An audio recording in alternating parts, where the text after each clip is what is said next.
ہرقل شاہ روم نے قریش کے قافلے میں ایک آدمی بلانے کو بھیجا، اور اس وقت یہ لوگ تجارت کے لیے ملک شام گئے ہوئے تھے، اور یہ وہ زمانہ تھا جب رسول اللہ صلی اللہ علیہ وسلم نے قریش اور ابو سفیان سے ایک وقتی عہد کیا ہوا تھا۔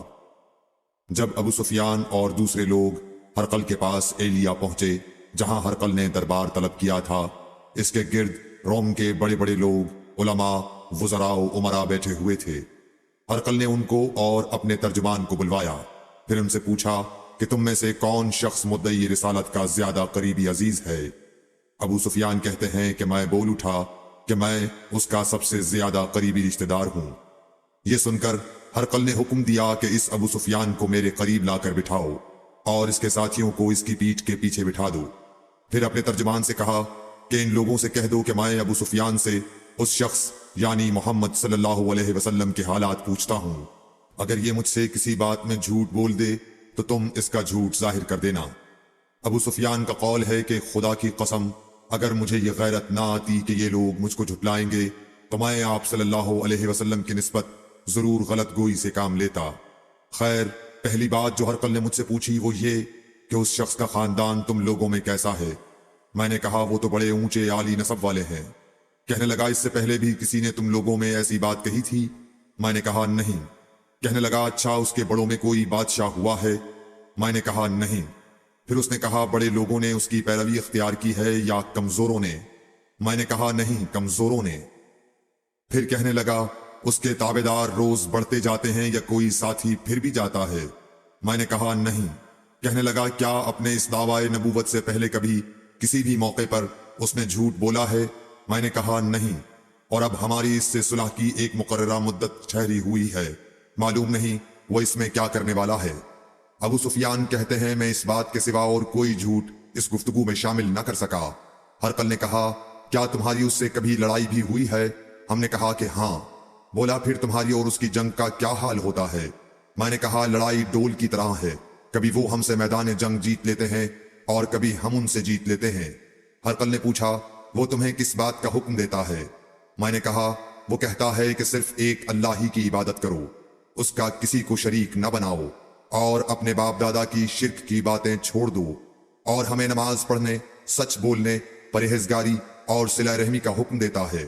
یہ سب سن کر پھر ہرقل نے اپنے ترجمان سے کہا کہ ابو سفیان سے کہہ دے کہ میں نے تم سے اس کا نسب پوچھا تو تم نے کہا کہ وہ ہم سے عالی نسب ہے، اور پیغمبر اپنی قوم میں عالی نسب ہی بھیجے جایا کرتے ہیں۔ میں نے تم سے پوچھا کہ دعوی نبوت کی یہ بات تمہارے اندر اس سے پہلے کسی اور نے بھی کہی تھی تو تم نے جواب دیا کہ نہیں۔ تب میں نے اپنے دل میں کہا کہ اگر یہ بات اس سے پہلے کسی اور نے کہی ہوتی تو میں سمجھتا کہ اس شخص نے بھی اسی بات کی تقلید کی ہے جو پہلے کہی جا چکی ہے۔ میں نے تم سے پوچھا کہ اس کے بڑوں میں کوئی بادشاہ بھی گزرا ہے تو تم نے کہا کہ نہیں۔ تو میں نے دل میں کہا کہ ان کے بزرگوں میں سے کوئی بادشاہ ہوا ہوگا تو کہہ دوں گا کہ وہ شخص اس بہانے اپنے آباء و اجداد کی بادشاہت اور ان کا ملک دوبارہ حاصل کرنا چاہتا ہے۔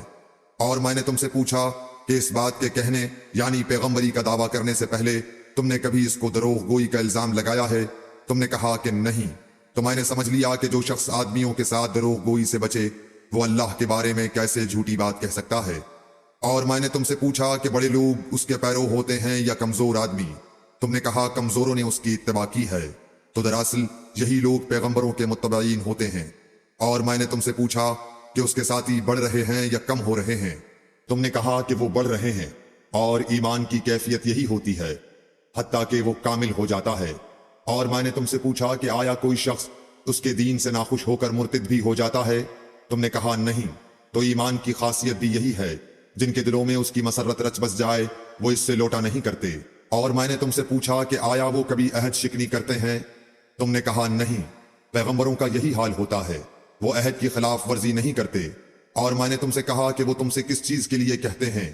تم نے کہا کہ وہ ہمیں حکم دیتے ہیں کہ اللہ کی عبادت کرو، اس کے ساتھ کسی کو شریک نہ ٹھہراؤ، اور تمہیں بتوں کی پرستش سے روکتے ہیں، سچ بولنے اور پرہیزگاری کا حکم دیتے ہیں۔ لہٰذا اگر یہ باتیں جو تم کہہ رہے ہو سچ ہیں تو ان قریب وہ اس جگہ کا مالک ہو جائے گا کہ جہاں میرے یہ دونوں پاؤں ہیں۔ مجھے معلوم تھا کہ وہ پیغمبر آنے والا ہے، مگر مجھے یہ معلوم نہیں تھا کہ وہ تمہارے اندر ہوگا۔ اگر میں جانتا کہ اس تک پہنچ سکوں گا تو اس سے ملنے کے لیے ہر تکلیف گوارا کرتا، اگر میں اس کے پاس ہوتا تو اس کے پاؤں دھوتا۔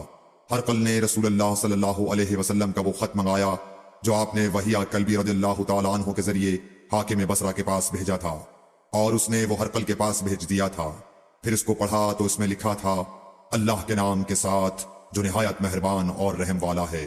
اللہ کے بندے اور اس کے پیغمبر محمد صلی اللہ علیہ وسلم کی طرف سے یہ خط ہے شاہ روم کے لیے۔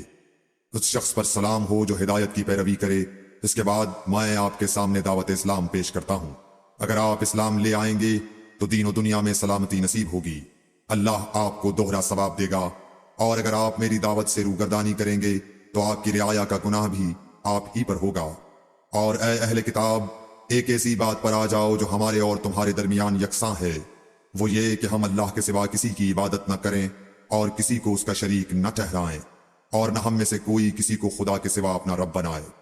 پھر اگر وہ اہل کتاب اس کتاب سے منہ پھیر لیں تو مسلمانوں، تم ان سے کہہ دو کہ تم مانو یا نہ مانو، ہم ایک خدا کے اطاعت گزار ہیں۔ ابو سفیان کہتے ہیں، جب ہرقل نے جو کچھ کہنا تھا کہہ دیا اور خط پڑھ کر فارغ ہوا تو اس کے ارد گرد بہت شور و غوغا ہوا، بہت سی آوازیں اٹھیں اور ہمیں باہر نکال دیا گیا۔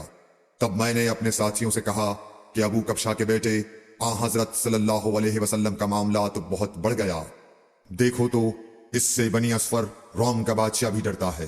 مجھے اس وقت سے اس بات کا یقین ہو گیا کہ حضور صلی اللہ علیہ وسلم ان قریب غالب ہو کر رہیں گے، حتیٰ کہ اللہ نے مجھے مسلمان کر دیا۔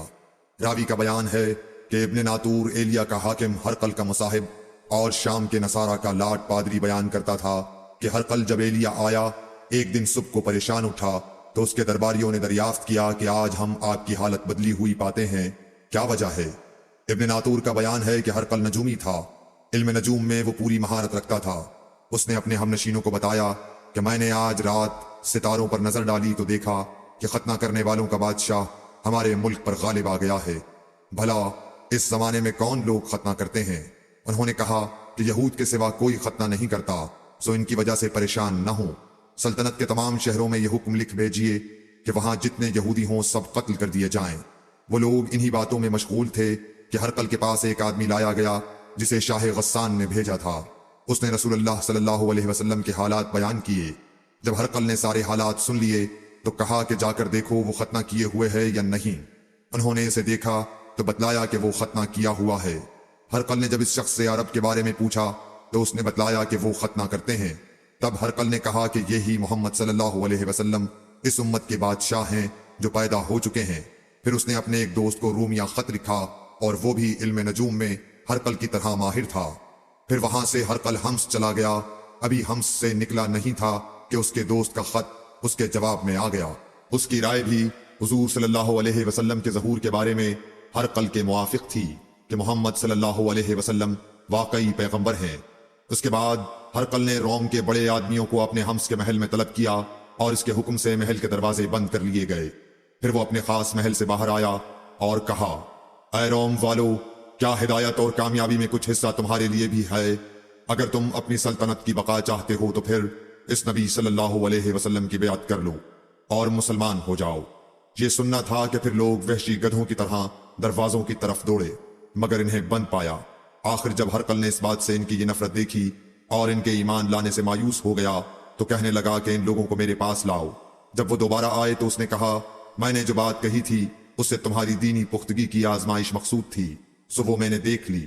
تب یہ بات سن کر وہ سب کے سب اس کے سامنے سجدے میں گر پڑے اور اس سے خوش ہو گئے۔ بالآخر ہرقل کی آخری حالت یہی رہی۔ صحیح بخاری حدیث نمبر 7۔